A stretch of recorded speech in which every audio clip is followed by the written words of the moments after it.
Welcome back to another episode of the Fitosophical Podcast. I am your host, Justin Christen. In today's episode, I want to talk about the perfect plan that we all desire. And as a fitness coach, I get this not asked explicitly, but implied when I meet with my clients is basically just fix me. So tell me what I need to do to fix me. And that's just not how it works. When it comes to changing a lifestyle, when it comes to building better habits, it's not just a matter of fact of eat this food, do this exercise, and you'll be good to go. Because I can do that. I can literally give you, if you emailed me right now, I could give you specifically what you needed to do, but could you execute it? And maybe you could, but it depends on our motivation level. So if you could execute it, if I say you need to eat this, and this, and you need to exercise this day, what happens if your school calls or your kid's school calls and you have to pick them up early from school? What happens if your boss calls you in and makes you stay late? What happens if your boyfriend or girlfriend asks you to go on a date night?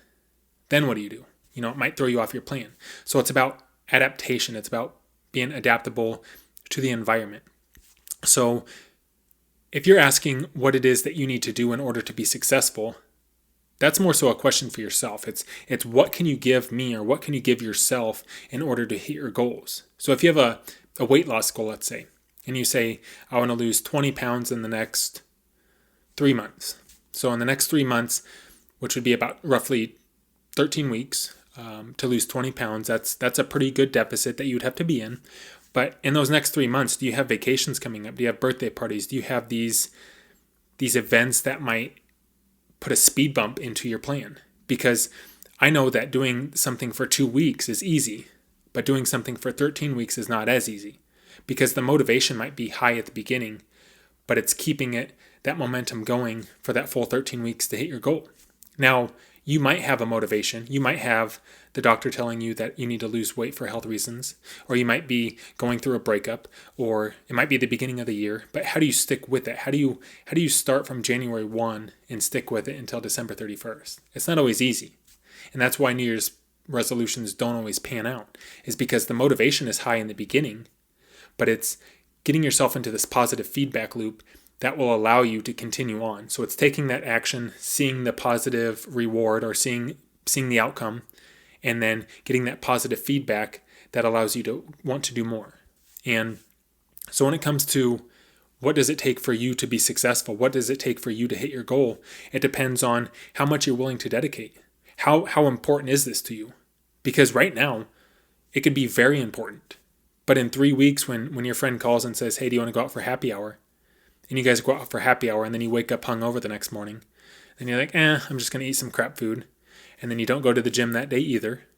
And then the next day rolls around after that, and you say, well, I kind of effed that up. Are you going to get back on it? Or are you going to go back with your goal that you were thinking about 3 weeks ago? Or are you going to just give up?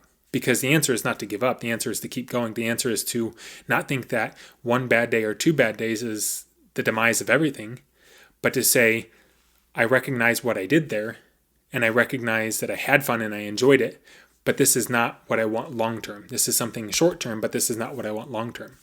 So how do we reconcile that short term and that long term? And one, you have to make it fun. I believe that if you want to lose weight, if you want to quote unquote diet, you have to have foods that you enjoy in there. You have to still have fun with it. You have to be able to allow yourself to still have a social life, to maybe go have those happy hours with friends. And then maybe what that does is instead of 20 pounds in 3 months, maybe it's 20 pounds in 6 months. So you can go a little bit more slow and steady.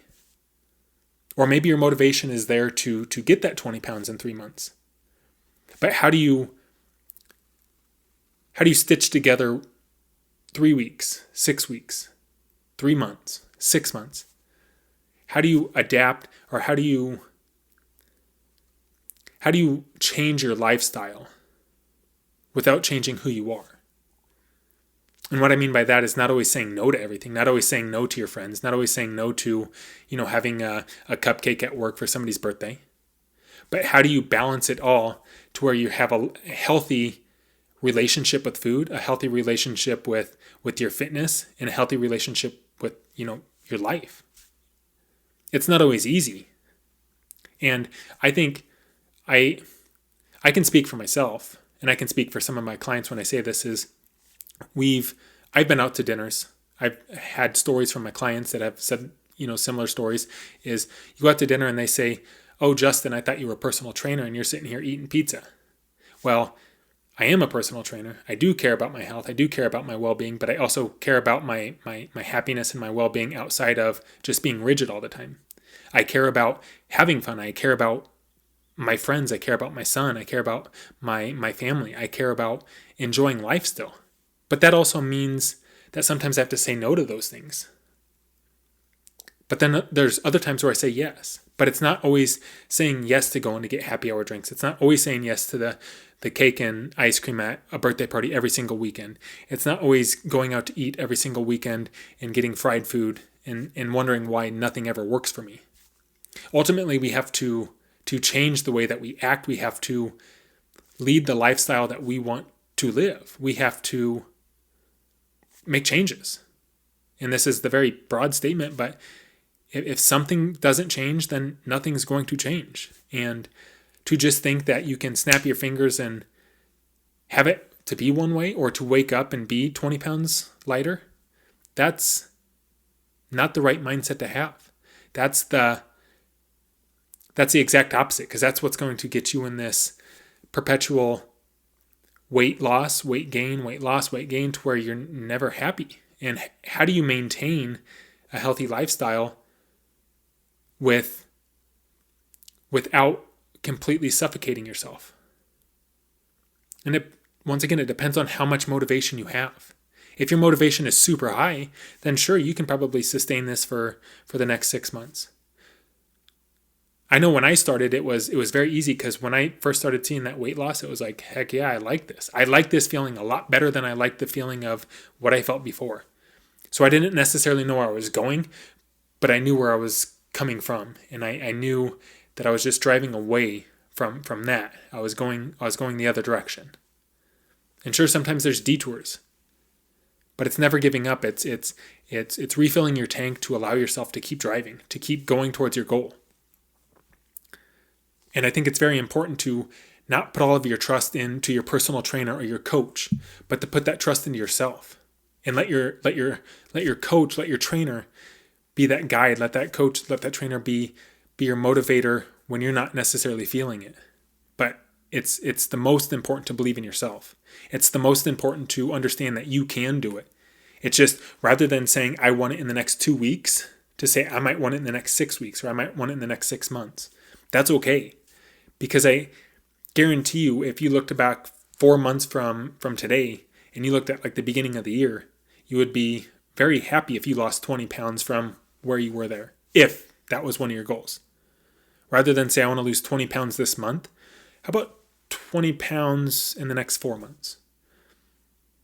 And see where that takes you. And see how that positive feedback and how that leads to a more healthy, balanced lifestyle, to where you can say yes to friends more, to where you can balance out the good and the bad, the quote-unquote bad. Because I know when you go out to eat with your friends, when you're on this weight loss journey, they're going to ask you, I thought you were on a diet. What are you doing eating pizza? And then you can say, hey, I know what I'm doing because I can balance myself. I don't have to go all healthy, whether it's vegan or chicken and broccoli and rice and all these quote-unquote, just health weight loss foods. You can make foods fun. You can make pizza. You can make tacos. You can make substitutions to where you can control the portions, rather than just giving into your impulses to stop at the fast food on the way home from work. You can prepare, and you can make those changes that'll set you up long term. So when it comes down to it, it's not me that's going to change you. It's not your coach that's going to change you. It's your willingness, your understanding that you're capable. Because this is the most cliche statement, but if I can do it, you most certainly can. I appreciate you listening to another episode. As always, if you have any questions, you can send me an email, justin@fitosophical.com, or visit my website, www.fitosophical.com, and we'll check with you guys next time.